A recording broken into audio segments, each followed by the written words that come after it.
Say, Andy, look at my little daughter, Amos Andrew, laying in the crib there. Yeah, Amos, she sure looks like she in a gay mood, all right. Yeah. She's tickled about something, ain't she? I wonder what's making Amos and Andrew so happy there. Well, Amos, being a woman, she's probably happy about the biggest news ever. It's the new 1950 Rinso with Solium, a full year ahead of time. New 1950 Rinso has 3 times the whiter washing action of any other soap. But more about that in a few minutes. Now, Lever Brothers Company and New 1950 Rinso bring you the Amos and Andy Show.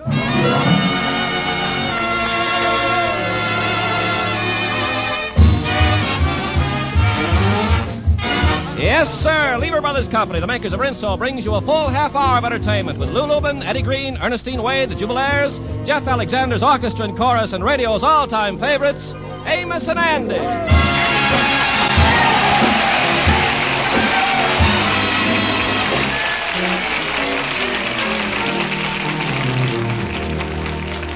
Well, the Kingfish and Sapphire Stevens have just finished their evening meal. The Kingfish is now sitting in the parlor reading his evening newspaper as Sapphire comes over to him. She's obviously got something important to speak to him about. George, can I have a word with you? A word? Listen, when you start out with a word, it usually ends up with a one-woman filibuster. All I wanted to say, George, was that I want a new East outfit. Yeah, well, there wasn't many words there, but it certainly sounds expensive. Look, Sapphire, don't start that stuff about clothes again. I'm tired of hearing of it. George, I needs new clothes. When you go out with me, ain't you embarrassed to be seen with a woman who's practically in rags? Sure I was embarrassed to be seen out with you. Then why don't you do something about it? Well, I would, but you squawk every time I leave your home. George, you don't show me no consideration at all. You never buy me no new clothes nor nothing. Why, you didn't even remember my 35th birthday last month. Well, maybe I didn't remember that one, but I remembered your 41st one 2 years ago.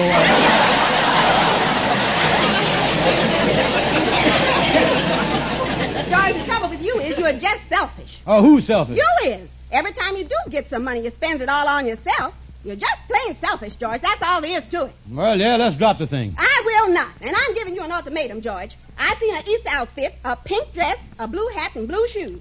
It's in the window at Robinson's department store. I want that outfit, and you better raise the money for me to get it. Yeah, but where is I going to get that kind of money? I don't care where you get it, you big selfish bum, but get it. I'm going in the bedroom, and don't bother me.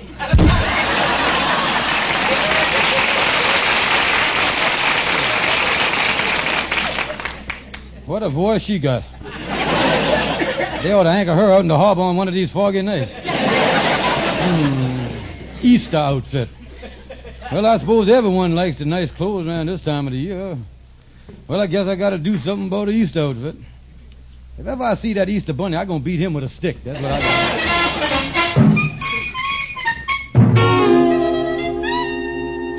Well, come in, Henry. Oh, hello there, Kingfish. Say, what is you going through that box there for? Oh, this is the box where I keeps all the unclaimed, lost, and found stuff here at the lodge hall. Mm-hmm. I just looking through here to see if I can find anything that's pawnable. Well, I know there's a pair of binoculars in there, but unfortunate, one of the binocs is missing. Yeah, the lenses on this side is clean out, ain't it? Yes, I used it one day last month to watch the ice skaters in Central Park, and I caught a terrible cold in my left eye. Look, Henry, there's a gun in here. Where'd that come from? Oh, well, that's the pistol that Harry Clarkson used when he had a job as a night watchman. That might be worth something. Yeah, see, I want to raise some money on it for Easter outfit. Of course, I don't think I'd get more than $10 or $15 for it in the pawn shop, though. No, well, of course, it might be worth a good deal more than that to somebody that really needed the gun. Yeah, that's the angle you got there. Yeah. See, I just thinking, Henry, if I was to let Andy think that he was in danger of some kind and needed a gun for protection, I might be able to sell it to him at a good price. Yes, Kingfish, I think that gun is your best way to raise money. After all, it's the only thing in that box with any monetary value. Oh, yeah, you're right.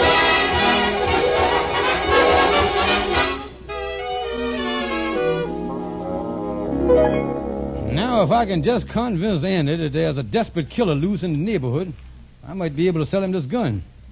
Oh, I think I hear him flopping down the hall there now. With them feet of his, he always sounds like he's on skis.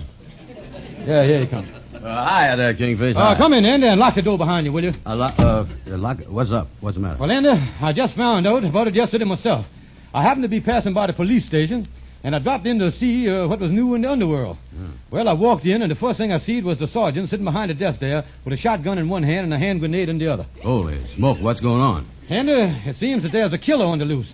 The most dangerous killer in the animals of crime. And this fella's been killing about 8 or 10 people a day, or he don't care who it is. Oh, you know, Kingfish, with that fellow on the loose, I'm getting a little scared here myself.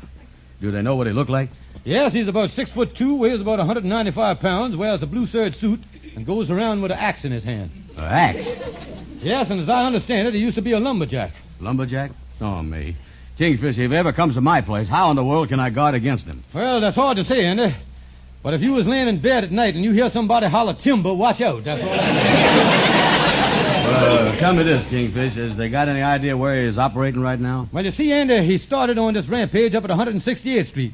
And judging from where they find his victims, he is working his way downtown.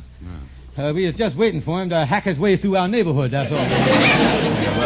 What is I going to do, Kingfish? I just ain't going to hang around here and be whittled to death. Yeah, you got a problem there, all right.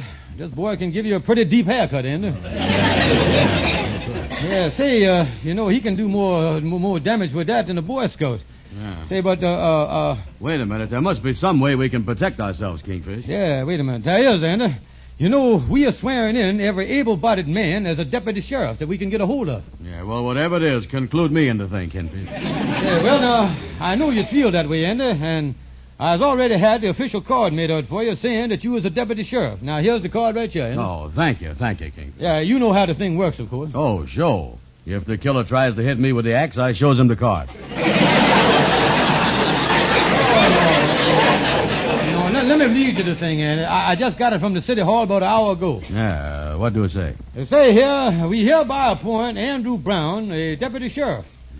This card entitles him to carry a gun and blast away at any and all persons within the confines of the city. That's the old official card. Oh, certainly, yeah. Look at that. There's the official police department seal up in the corner there. 2 cross rubber hoses on the field of shamrock. See it? Yeah, well, okay. I was a deputy now. Where's my gun, Kingfish? Oh, your gun? Yes, yeah, you is, Andy. A genuine .45 caliber automatic. And the city of New York is happy to present this to you free of charge. Oh, thank you, Kingfish. Thank you. Now, if you'll just give me the $80 for the gun license, we is all set. You see? Wait a minute, $80. Being a deputy sheriff, I got to have a license? Oh, certainly you got to have a license, Andy. You got to have a license or you ain't allowed to carry concealed weapons. Well, listen, look here, Kingfish. This sheriff stuff is going to cost me... What's that last thing you said? You got me nervous, you know. That is going to cost too much money. I'm going to find out more about this killer before I fork over an $80 for a gun. But Andy... Nothing doing, Kingfish. No, sir. All right, Andy. But if tomorrow morning you wakes up in some undertaker's icebox, don't expect no sympathy from me, I'm telling you that. Well, I'll take the chance, Kingfish. See you later. So long. Well, it didn't work. Well, I guess there's only one thing to do. That's to take the gun to a pawn shop and get as much as I can for it. Somebody was telling me there was a new pawn shop across town called Jackson's. Yeah, I'll go over there tonight.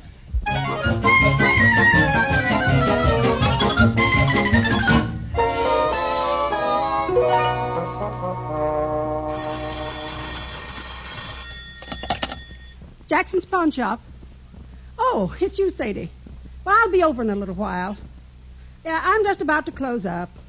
Yes, well, my husband ain't here, and I get awful jittery being in the store alone at night. All right, I'll see you in a little while.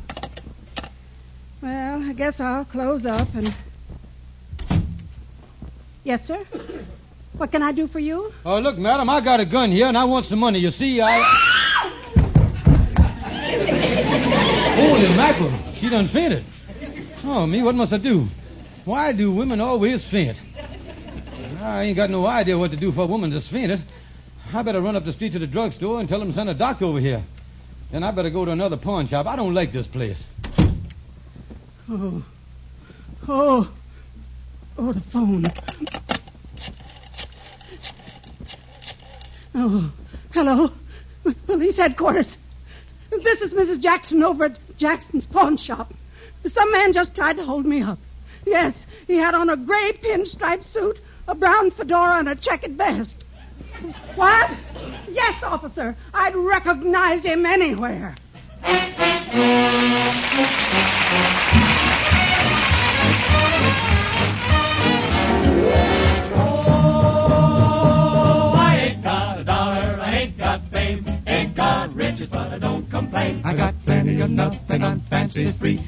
nothing is a plenty for me.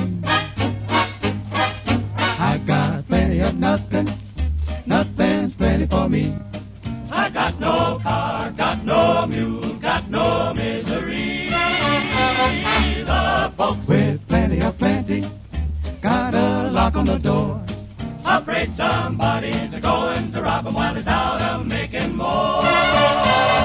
What for? When I ain't got nothing, Nothing. I got no lock on the door. That's the way to be. They can steal the rug from the floor. That's okay with me. 'Cause the things that I prize, like the stars in the skies, all are free. Got plenty of nothing. Nothing and nothing's plenty for me. Got my gal. Got my song. Got heaven the whole day long. No use complaining. Got my gal. Got my honey. Got my Lord. Hallelujah. Got my song. I got my honey. Needed no money. Everything's sunny. To think that $1 can make a big holler. It ain't necessarily so. I got no lock on the door. That's the way to be. They can steal the rug from the floor. That's okay with me. 'Cause the things that I prize, like the stars in the skies, all are free. Got plenty of nothing. Nothing's plenty for me. Got my gal. Got my Lord. Got my song.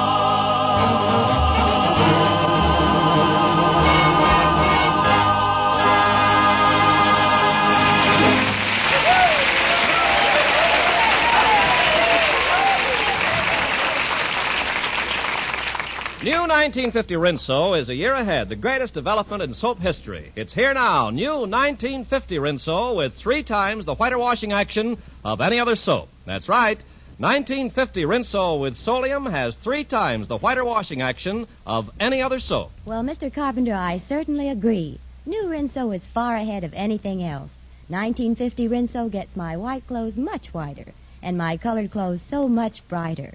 Even brand new clothes aren't as bright as my 1950 Rinso wash. That's right, the sensational whiter washing action of new 1950 Rinso gets and keeps your clothes whiter and brighter than any other soap. Rinso's so wonderfully safe for clothes, too, and so kind to my hands. Get the new 1950 Rinso tomorrow in the same green and yellow package. Now, back to Amos and Andy.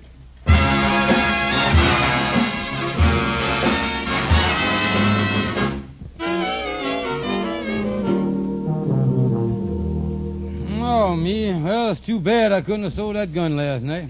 I might have at least got something for it. Well, I think I'll drop in Shorty's barber shop here. He might have some angle on how I can raise some dough. Well, I'll be doggone if I ain't seen you, and you were the last man. How can you? I hired kids. Well, hiya there, Shorty. I see you reading the newspaper there. What's new in the world there? Yeah, well, there's certainly been a lot of crime going on lately. Say here, last night over at Jackson's pawn shop, some fella tried to hold up the place. Now there's a coincidence. I was in Jackson's pawn shop myself last night.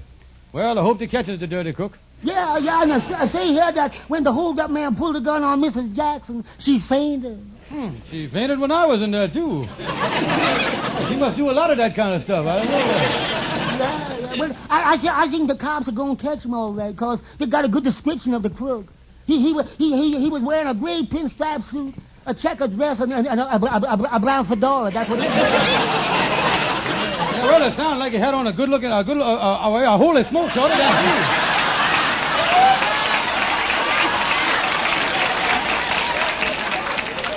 You know, I went in there last night to sell a gun, and Mrs. Jackson fainted. Yeah, she must have thought that I was trying to hold her up. Oh, me, what can I do? Yeah, the cops is looking for me. I just can't go to jail. Well, they're trying to hold up a store is a serious charge. Best thing for you to do, Kingfish, is get out of town, get out fast. That's what I do. Yeah, that's just what I'm going to do, Shorty. I is getting out of this town.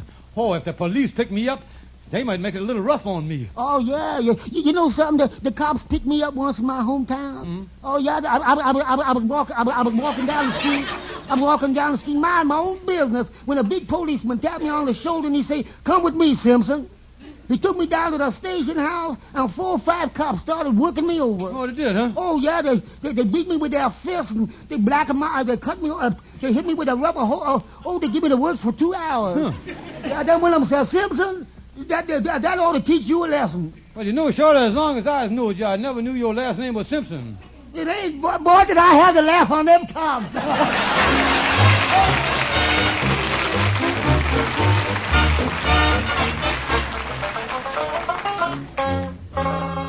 So that's the story. I know when I walked in, and the owner seen me holding a gun, she thought it was a hold-up man, and then she fainted.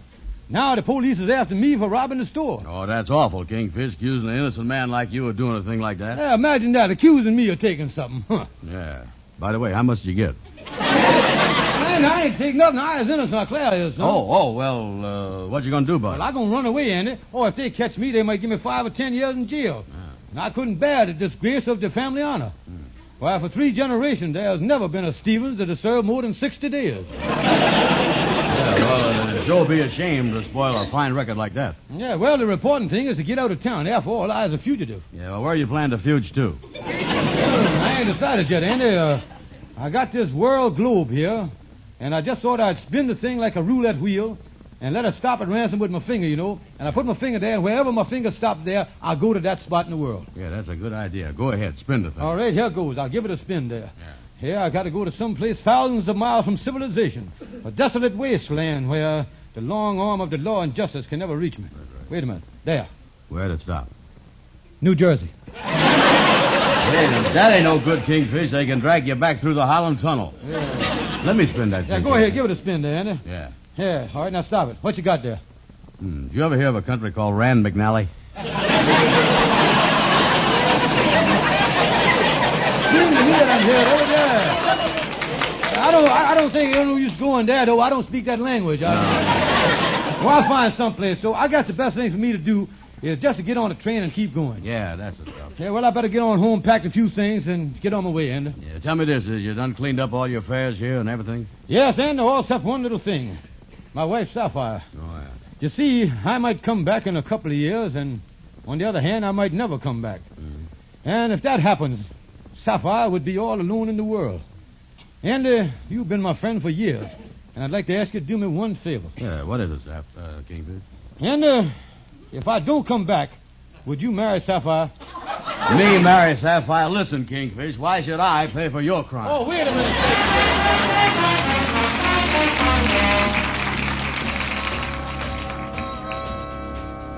Oh, Sapphire, I tell you, I ain't got no time for explanation. I got to finish packing. My train leaves from the 125th Street station in 30 minutes. But, George, all you've told me is that you're leaving. Sorry, Sapphire, I can't tell you no more than that. George, there's some funny things been going on around this house. I might as well tell you, I seen that gun hid in your drawer, and I also seen that newspaper clipping you had in there with a story about an attempted pawn shop robbery. Forget it. And the man they're looking for was wearing a gray pinstripe suit and a checkered vest just like yours. So long, Sapphire. You'll hear from me someday, old gal. Oh, me. My suspicions was right all along. And he must have done it just to raise money to buy me an Easter outfit. And to think that I said he was selfish. I just got to do this. I can't let George get into any worse trouble by becoming a fugitive from justice. Hello, police headquarters? I got something to tell you. If you want the man who tried to rob Jackson's pawn shop last night, you can pick him up at the 125th Street Railroad Station. Yes, he'll be there in a half hour. And his name is George Stevens.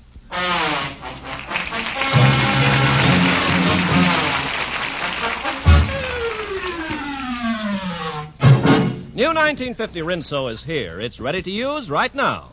Ask your dealer for Rinso and get the amazing new 1950 Rinso with Solium. It's a year ahead. 1950 Rinso has 3 times the whiter washing action of any other soap. Mr. Carpenter, my 1950 Rinso wash is really beautiful. The white clothes are whiter than new. Now, all my colored washables, and I have so many, are even brighter than new. It's because of the sensational new washing action of 1950 Rinso. 1950 Rinso gets and keeps your clothes whiter, brighter than new. Whiter, brighter than any other soap. And yet Rinso is so kind to my hands, and I know it's so safe for all my wash. Ladies, tomorrow, be sure you get the economical giant size of new 1950 Rinso. And now, back to Amos and Andy.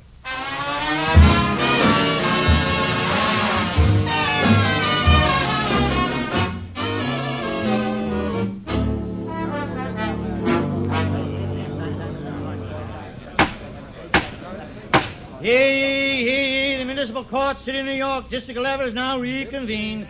Case of the People versus George Stevens, attempted armed robbery. Judge Herbert L. Wilkins presiding. We will proceed with the case. Will the prosecutor kindly resume questioning the witness? Yes, Your Honor. Will Mrs. Jackson please return to the stand? Yes, sir. Now, Mrs. Jackson, to sum up your testimony, you state that last Friday night the defendant, George Stevens, entered your pawn shop. That's right. I was about to close up when he walked in, pointed a gun at me, and said, "I want some money." I see.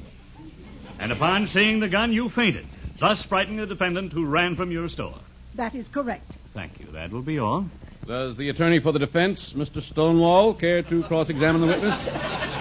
Yeah, Your Honor, that's just what I've been waiting for. What you gonna do, Stonewall? Don't worry, Kingfish. Now, I got a question here that'll knock her dead. Mrs. Jackson, is it not true that you formerly resided in St. Louis, where you was a notorious fence for the Blue Dragon mob? And is it not true, Mrs. Jackson, that you served 10 years in the state penitentiary for receiving stolen goods? No, it is not.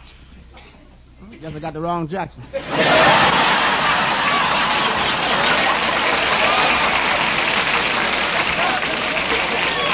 Well, Counselor, do you have any more questions? No, she ain't the right woman. Ain't no use arguing with her. The witness may step down and the defense may proceed. Yes, sir. Thank you, Your Honor. As a character witness for my client, I'd like to call Andrew H. Brown to the stand. Yeah, coming right up. Raise your right hand. You swear to tell the truth, the whole truth, and nothing but the truth? Yes, I does all that. Now, Mr. Brown, before we start your testimony, you is an old friend of the defendant George Kingfish Stevens, ain't you? Yes, I has known him a long time.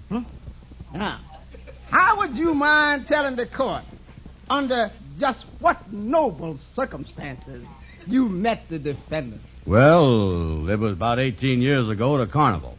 I reached in my pocket for my wallet and shook hands with Mr. Stevens.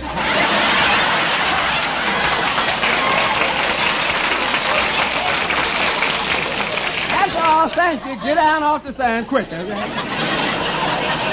Counselor, you mean you don't want to ask the witness any more questions? What for? He ain't doing me no good. The witness may step down. Your Honor, at this point, I would like to bring the defendant, Mr. George Stevens, to the stand. Hop up the chair there, bud. Okay there, Stonewall. Raise your right hand. You swear to tell the truth, the whole truth, and nothing but the truth? I do. Kingfish, I think you done hurt the case already.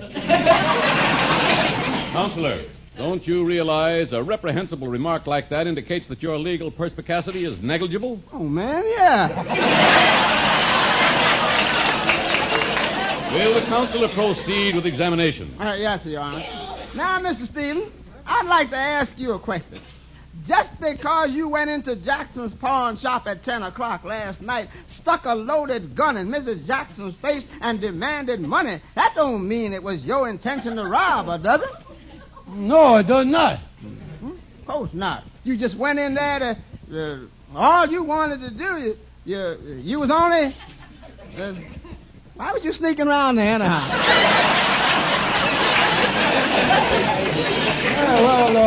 Mr. Stonewall, I told you I just wanted to sell the gun. Yeah, and the reason you pointed in her face was so that she could see that the inside of the barrel was all right.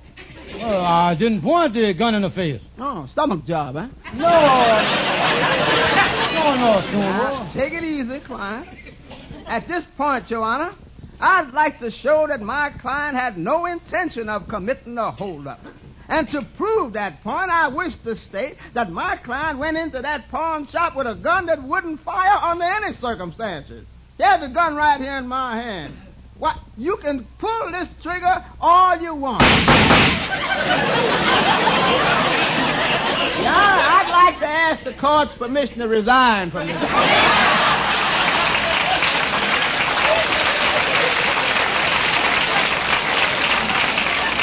Now, wait a minute. Look here, Your Honor. I is innocent. I only went in that pawn shop to pawn the gun. After the woman fainted, I even tried to get a doctor and everything. Believe me, I innocent. Well, Mr. Stevens, in view of the fact that you took nothing from the pawn shop and that you have no previous record of robbery, plus the fact that your story could very well be true, I'm going to dismiss this case. Oh, thank you, sir, thank you. Yes, Mr. Stevens, I wish to say that the arrest of an innocent man like yourself is always regrettable. You have my best wishes for the future.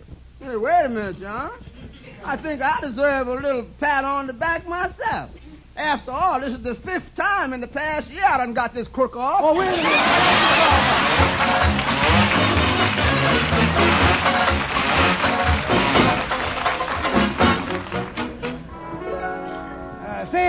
Is the Kingfish home yet, Sapphire? No, he ain't, Amos. I thought he was coming back from the courthouse with you and Andy. No, he said something about going over to Robinson's department store to do some kind of shopping. He said something about an Easter outfit. Andy went with him. Robinson? Easter outfit? Oh, Amos, that's the most wonderful news I ever got. What do you mean, Sapphire? Well, Amos, this whole thing started when I told George about an Easter outfit I seen in Robinson. I told him he better get it for me. Oh, I see. So that's why he was so anxious to raise the money. Yes, Amos. And to think that after all he's been through, he still remembered my Easter outfit. How could I ever have called him selfish? Wait a minute, I hear the key in the door. That must be George now. Yeah, well, here I is, folks. Hi there, Kingfish. Oh, George, I'm so glad you're home and that horrible trial is over. Yeah, me too, honey. But, George, what's all them packages you got with you? Well, that's a surprise, Sapphire. But I'll tell you. In these boxes is the most beautiful Easter outfit you ever see it in your whole life. Hat, shoes, and everything. Oh, George, I just know I'm gonna love it. Yes, I think you will, honey, but there's just one thing. I think I'm going to have the trousers shortened about 2 inches on the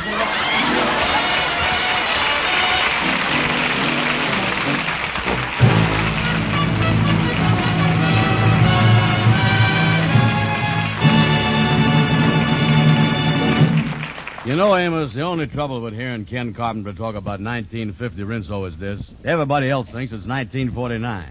But I can't help feeling that they're behind the times. Well, Andy, the women who use 1950 Rinso, they ain't behind the times. They is a year ahead. Well, that's right, Amos, because new 1950 Rinso, here a year ahead, is the greatest development in soap history. 1950 Rinso has 3 times the whiter washing action of any other soap. More women use Rinso than any other wash day soap in the world. Get new 1950 Rinso with Solium. Good night, folks. See you next Sunday.